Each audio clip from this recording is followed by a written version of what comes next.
Students, good morning all of you. तो हम लोग जो अपना हैलोजन डेरिवेटिव है चैप्टर है उसी को आगे कंटिन्यू करते हैं। इस चैप्टर के अंदर मैंने आप लोगों को मोनो हैलोजन जो डेरिवेटिव है उनके बारे में पढ़ा रहे थे। इसके बारे में हम लोगों ने क्या पढ़ लिया था, क्लासिफिकेशन, उसका नॉमेनक्लेचर, उसके बाद में उसका कैसे प्रिपरेशन किया जाता है और वो कौन कौन सी अभिक्रियाएं दिखाते हैं। और अभिक्रियाओं के अंदर भी हम लोगों ने मोस्टली कौन सी अभिक्रियाओं के बारे में पढ़ लिया था कि ये किस किस प्रकार की अभिक्रिया दिखाते हैं। तो उसके अंदर हम लोगों ने उसके नाभिक स्नेह प्रतिस्थापन अभिक्रिया के बारे में पढ़ ही लिया था। और सेकेंड रिएक्शन जो थी उसकी थी कि ये धातु के साथ किस प्रकार से अभिक्रिया दिखाते हैं, है ना। और इसकी जो धातु के साथ अभिक्रिया जो थी वो हमारी लास्ट वीडियो के अंदर कंटिन्यू चल रही थी। इसके अंदर हम लोगों ने एक दो रिएक्शन तो कंप्लीट कर भी ली थी और आगे की रिएक्शन हम लोग अब करेंगे। तो लास्ट वीडियो के अंदर हम लोगों ने जो रिएक्शंस पढ़ ली थी वो पढ़ ली थी, वुड्स रिएक्शन पढ़ ली थी हम लोगों ने। वुड्स रिएक्शन क्या होते हैं कि शुष्क ईथर की उपस्थिति में अगर एल्काइल हैलाइड की रिएक्शन अगर हम लोग कराते हैं, किसके साथ में कराओगे बताओ, सोडियम के साथ में कराते हैं, तो क्या होता है, आपका एल्केन प्राप्त होता है। इसी टाइप से आप लोगों ने लिथियम के साथ रिएक्शन कर ली थी। लिथियम के साथ रिएक्शन में हम लोगों ने क्या पढ़ा था कि अगर एल्काइल हैलाइड की रिएक्शन लिथियम के साथ हम कराते हैं तो क्या बनते हैं, कार्ब लिथियम यौगिक हमें प्राप्त होते हैं। ठीक है, नेक्स्ट आगे हम लोग रिएक्शंस को कंटिन्यू करते हैं और आगे हम लोग थर्ड जो इसके अंदर रिएक्शन देखते हैं वो देखते हैं जिंक के साथ अभिक्रिया।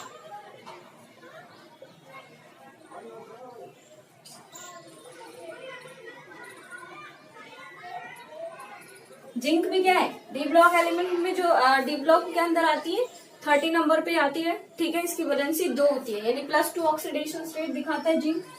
ओके, अब देखिए क्या करते हैं, जब आप जो एल्काइल हैलाइड होते हैं उनकी जब जिंक के साथ अभिक्रिया कराते हो तो जो डाई एल्काइल जिंक हमें क्या होता है, प्राप्त होता है। इस डाई एल्काइल जिंक को हम लोग बोलते हैं फ्रैंकलाइन अभिकर्मक। क्या कहते हैं इसको, फ्रैंकलाइन अभिकर्मक। तो क्या करते हैं कि जब भी एल्काइल हैलाइड की अभिक्रिया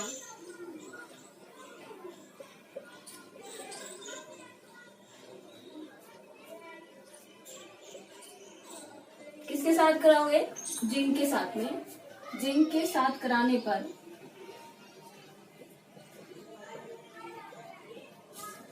अब जिंक की क्या वैलेंसी, जिंक की मैंने आपको बता दी कि जिंक की वैलेंसी कितनी होती है, +2। तो जब +2 ऑक्सीडेशन स्टेट है तो ये कितने एल्काइल समूह को अपने साथ जोड़ सकता है, 2 एल्काइल समूह को अपने साथ जोड़ सकता है और क्या बनाएगा, डाई एल्काइल जिंक। तो क्या कराने पर डाई एल्काइल जिंक, और इस अभिकर्मक को बोलते हैं फ्रैंकलाइन अभिकर्मक। और इसलिए ये रिएक्शन इंपॉर्टेंट है। आपको पूछा जाता है कि फ्रैंकलाइन अभिकर्मक का सूत्र बताइए, जिसका सूत्र होता है RZnR।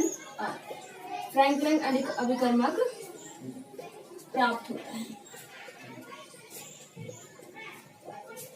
रिएक्शन क्या है, देखिए रिएक्शन है आपकी कि आपने क्या किया, एल्काइल हैलाइड लिया, जैसे सपोज हमने छोटा सा एल्काइल हैलाइड ले लिया ये वाला, या आप लोग सपोज पहले आप RX ले लें, ठीक है, उसकी आपने जिंक के साथ अभिक्रिया कराई।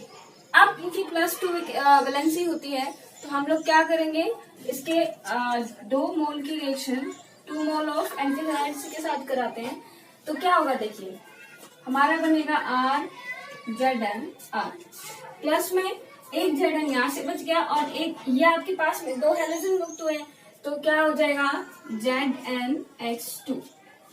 इस प्रकार से क्या होती है, ये वाला जो अभिकर्मक होता है ये हमारा होता है फ्रैंकलाइन अभिकर्मक।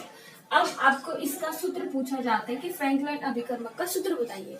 तो देखिए हम लोग एग्जाम्पल की बात करें तो मान लो हमने एग्जाम्पल लिया CH3CH2Br, सपोज करो इसके 2 मोल लोगे आप, ठीक है, और जिंक के भी 2 मोल लिए। फिर आपने क्या किया, इसका हैलोजन टूटेगा, बॉन्ड तोड़ेगा, और उसका भी हैलोजन जो दूसरा अणु है उसका भी, जैसे सपोज हम लोगों ने इसको अगर खोल के लिखा तो ऐसे लिख देंगे Br प्लस Zn के 2 और इधर क्या हो जाएगा Br CH2 और CH3।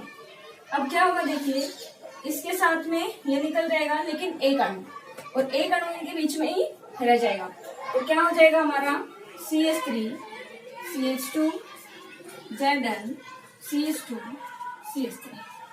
ये आपका R ग्रुप है, ये आपका Zn, फिर R ग्रुप, तो क्या बन गया RZnR। तो ये क्या बन गया, फ्रैंकलाइन अभिकर्मक। तो इस प्रकार से जिंक के साथ जब अभिक्रिया कराते हो तो हमें फ्रैंकलाइन अभिकर्मक क्या होता है, प्राप्त होता है। तो ये रिएक्शन भी इम्पोर्टेंट है, जो कि किसके साथ है, धातु के साथ ही है। तो धातु के साथ अभिक्रिया करोगे तो क्या बनेगा, हमारा फ्रैंकलाइन अभिकर्मक प्राप्त होगा। वुड्स अभिक्रिया हो गई, वुड्स अभिक्रिया के अंदर एल्केन प्राप्त हुआ, लिथियम के साथ कार्बोलिथियम हो गई और जिंक के साथ में फ्रैंकलाइन अभिकर्मक प्राप्त होता है। और ये आपको अच्छे से याद रखना है कि ये चीज क्या होती है, क्योंकि रिएक्शन भले ही ना पूछे या फिर ऐसे पूछ लेंगे फ्रैंकलाइन अभिकर्मक का सूत्र बताइए या फ्रैंकलाइन अभिकर्मक को प्राप्त करने की मेथड बताइए या रिएक्शन बताइए, तो आप इस प्रकार से उसको लिख सकते हो। ओके, नेक्स्ट अगर हम लोग अब रिएक्शन देखिए, जिंक के साथ हो गई। अब देखिए मैंने किस किस के साथ में बताई थी, इन्हीं के साथ सोडियम, जिंक और लिथियम, मैग्नीशियम के साथ रहेंगे। तो मैग्नीशियम के साथ मिलकर ये ग्रिग्नार अभिकर्मक के का निर्माण करते हैं। तो नेक्स्ट जो आपकी रिएक्शन है फोर्थ, वो है ग्रिग्नार, बड़ी मात्रा देख लेना, ग्रिग्नार अभिकर्मक का निर्माण। या आप लोग क्या लिख सकते हो, इसको ब्रैकेट में लिख सकते हो ये तो, और इसको ऐसे भी लिख सकते हो, मैग्नीशियम के साथ अभिक्रिया। ये हम लोग बाद में लिखेंगे तो भी चलेगा। ये मैन तो हम लोग यही कर रहे हैं, मैग्नीशियम के साथ रिएक्शन कर रहे हैं। अब मैग्नीशियम के साथ जब रिएक्शन कर रहे हैं तब किसका निर्माण होता है, ग्रिग्नार अभिकर्मक का निर्माण होता है। तो जब आप हेलो एल्केन की या एल्केन हैलाइड की मैग्नीशियम के साथ अभिक्रिया करने पर ग्रिग्नार अभिकर्मक प्राप्त होते हैं।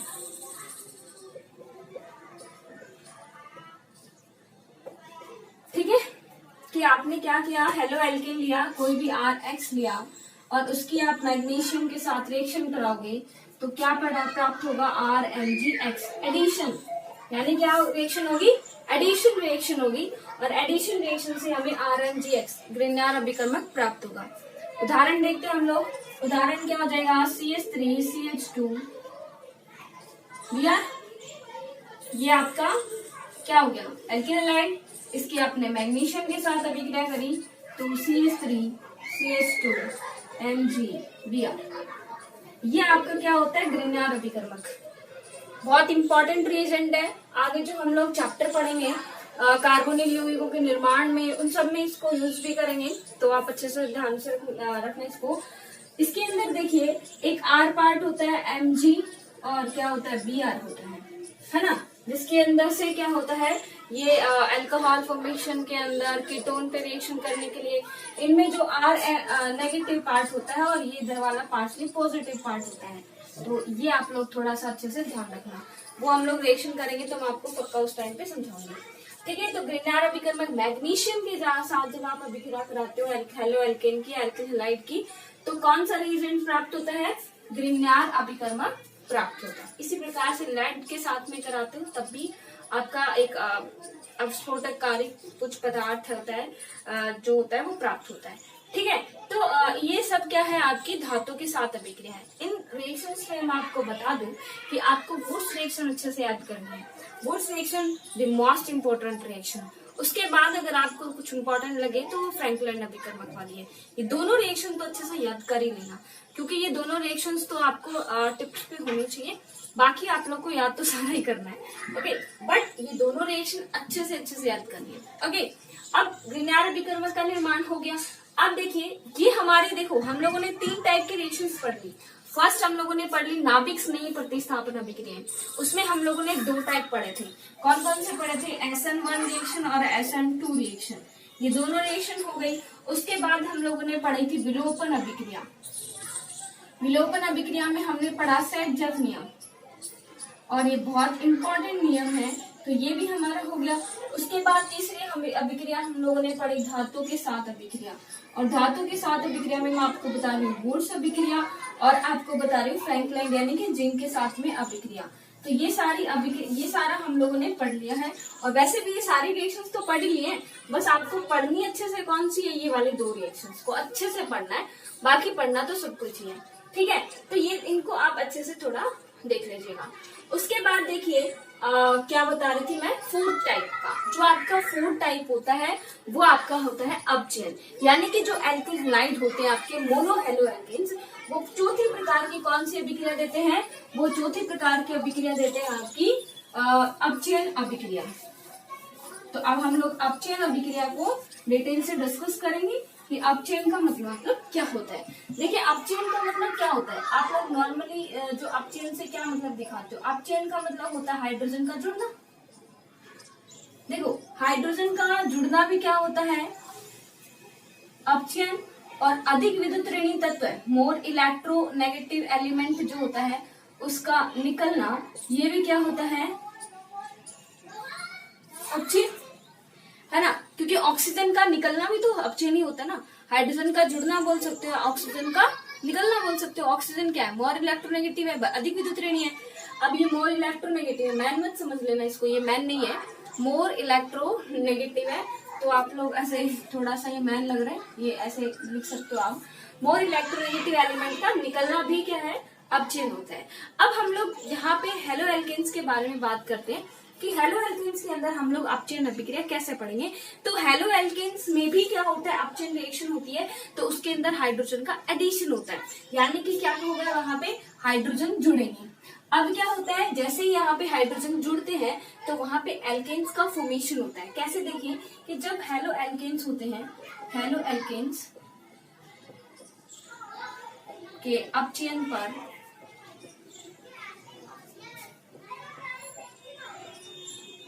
एल्केन का निर्माण होता है।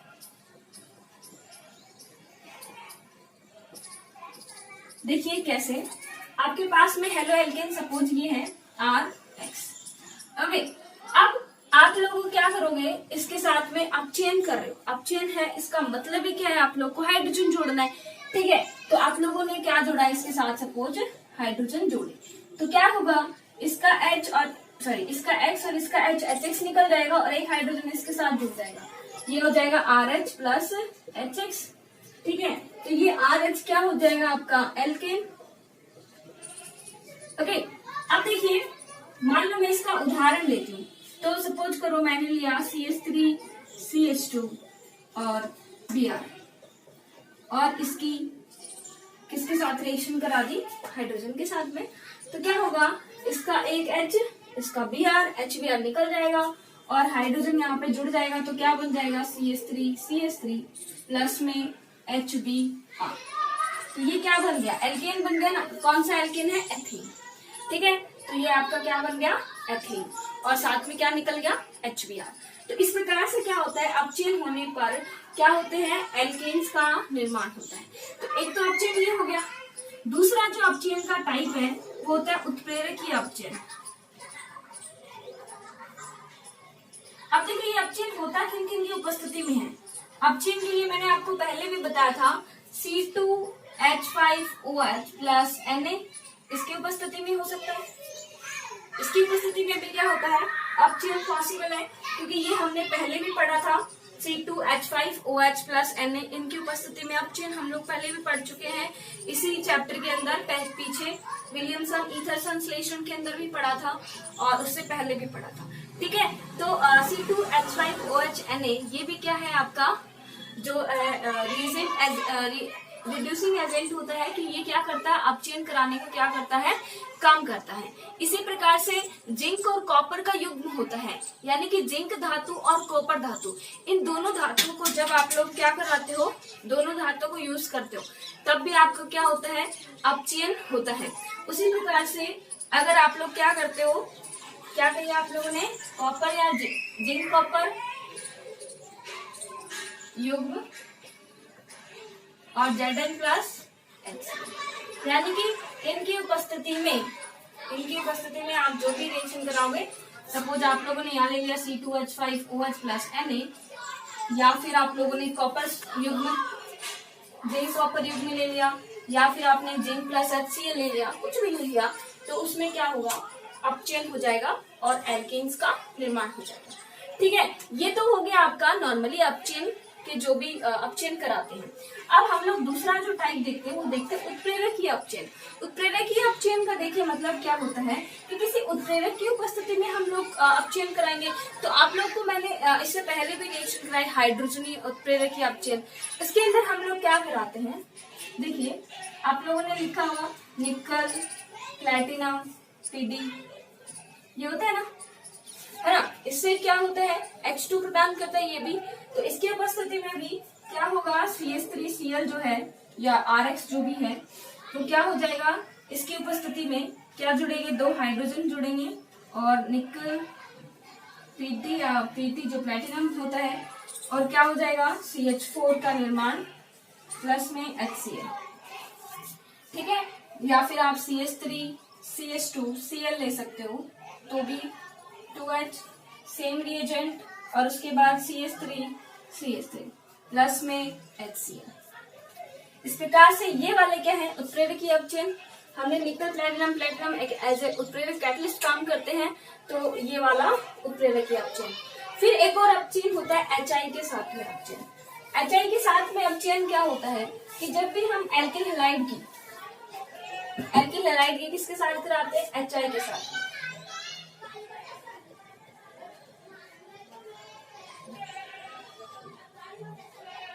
तो इसके अंदर देखिए क्या होगा,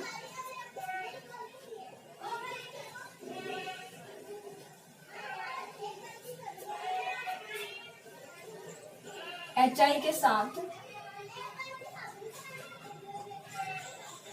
अभिक्रिया, अच्छा HI के साथ लाल फास्फोरस की उपस्थिति में, लाल फास्फोरस की उपस्थिति में HI मोस्टली रेड फास्फोरस के प्रेजेंस में रिएक्शन करता है। तो लाल फास्फोरस की उपस्थिति में अभिक्रिया कराने पर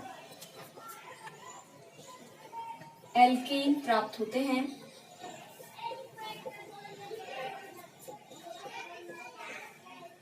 अच्छा, ये वाले जो एल्कीन प्राप्त होते हैं, इस मेथड को कहा जाता है बर्थेलो विधि।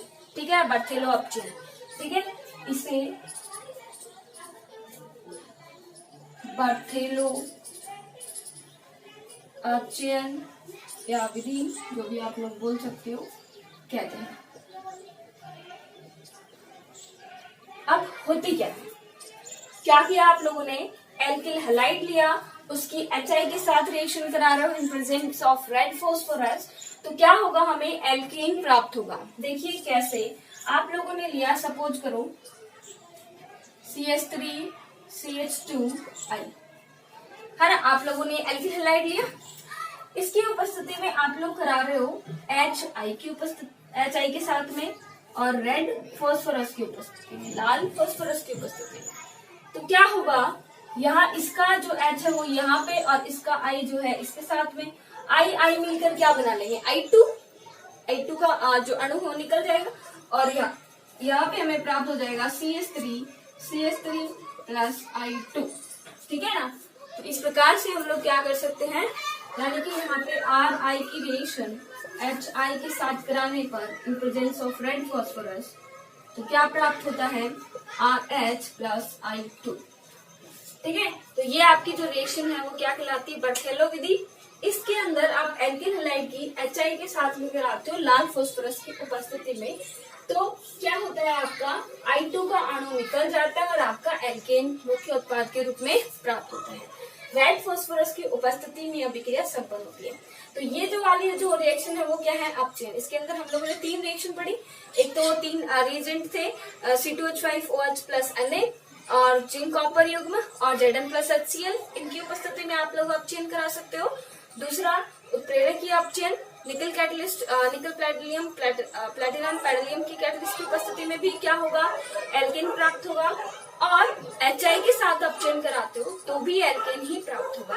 याद रखना, अपचयन में प्राप्त एल्केन ही होता है, एल्केन ही प्राप्त होता है। ठीक है, तो आपका इसके अंदर जो भी साइड प्रोडक्ट है फिर वो एज ए निकल जाता है। ओके, अगर हम लोग जो ये वाली रिएक्शन है तो ये चारों आपकी कंप्लीट हो चुकी है। और ये किसकी रिएक्शन थी? मोनो हेलो एल्केन्स की। आप लोग को ध्यान हो, स्टार्टिंग के अंदर मैंने आपको क्लासिफिकेशन करा था, उसके अंदर बताया था कि हेलोजन परमाणु के आधार पर अगर एल्केन हैलाइड देखते हैं तो कितने प्रकार के होते हैं आपके? Mono halo alkanes, di halo alkanes, tri halo alkane और टेट्रा हेलो एल्केन, जिसमें से आप लोग बोल सकते हो कि इसको पोली में ही इंक्लूड कर सकते हो।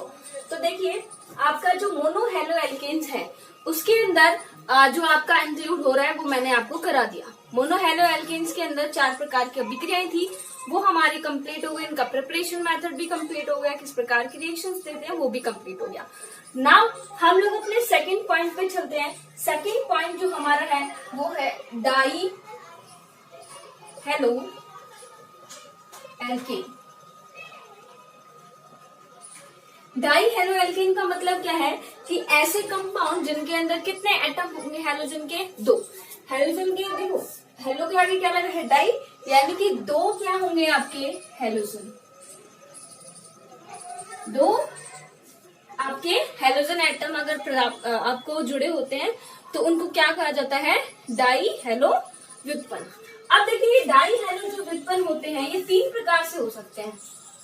अब 3 प्रकार से कैसे हो सकते हैं कि मान लो आपके एक ही कार्बन के ऊपर आपके दोनों हेलोजन जुड़ जाएं, सपोज करो, ठीक है, या फिर आपके पास पास वाले कार्बन पे क्या हो जाए? 2 हेलोजन जुड़ जाए। ये स्ट्रक्चर पास पास वालों की होगी, या फिर पास पास ना होके जो भी है 2 कार्बन को छोड़ के तीसरे चौथे पे जिसपे भी आपका जुड़ जाए, ये हेलोजन जुड़ गए।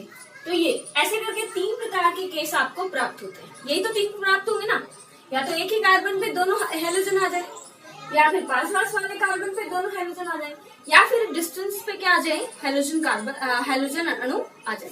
तो क्या होता है कि जब एक ही कार्बन पे दोनों हेलोजन आपके उपस्थित होते हैं तो उसको बोला जाता है जैमिनल डाइहैलाइड। जैमिनल डाइहैलाइड, या इसको बोला जाता है जैम डाइहैलाइड। अब देखिए, जैमिनल या जैम डाइहैलाइड का मतलब क्या है? जब कार्बन के एक ही कार्बन पे आपके दोनों हेलोजन परमाणु जुड़े होते हैं उसको हम लोग बोलते हैं जैम डाइहैलाइड या जैमिनल डाइहैलाइड। जैम का मतलब एक ही कार्बन, जैम वो वाला जैम नहीं है, खाने वाला जैम। ओके, ये क्या है? एक ही कार्बन पे दोनों हेलोजन एटम अगर आपके ऐड होते हैं तो उसको हम लोग बोलते हैं जैम डाइहैलाइड। फिर अब पास पास वाले कार्बन पे अगर आपके हेलोजन परमाणु जुड़े हैं, तो अगर पास पास वाले कार्बन पे आपको हेलोजन परमाणु जुड़े हैं तो उसको बोला जाता है विसिनल डाइहैलाइड। उसको कहा जाता है विसिनल डाइहैलाइड। ठीक है, इसको जैम डाइहैलाइड, इसको विसिनल डाइहैलाइड। ठीक है, और यहाँ पे क्या होता है कि इसमें कोई पोजीशन, इसको कोई स्पेसिफिक नाम से तो बोलते हैं नहीं, बाकी इसके अंदर जिस कार्बन से पे आपका हेलोजन एटम जुड़ा होता है हम लोग उसको अल्फा बोलते हैं, फिर बीटा, फिर गामा, फिर ओमेगा। इस प्रकार से आगे जो भी जितने भी जुड़े होते हैं उनको बोला जाता है अल्फा ओमेगा डाइहैलाइड। उसको क्या कहा जाता है? Alpha omega dihalide. ठीक है, यहाँ पर क्या होगा? यहाँ पर होगा एक ही कार्बन पर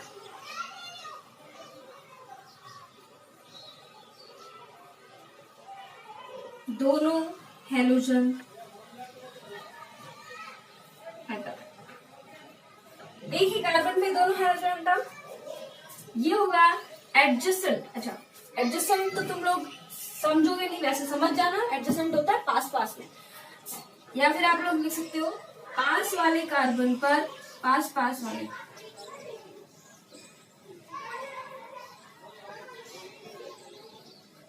हेलोजन एटम।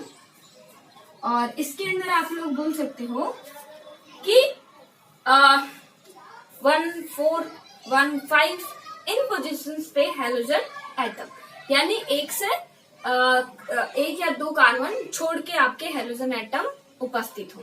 ठीक है, फिर हम लोग एग्जाम्पल्स की यहाँ पे आप लोग लिख सकते हो 1,4 पोजीशन पे, 1,5 पोजीशन पे, इन पोजीशंस पे क्या होगा आपका हैलोजन एटम होगा। ओके, इतना समझ आया, इतना आपको आई थिंक समझ आ गया होगा।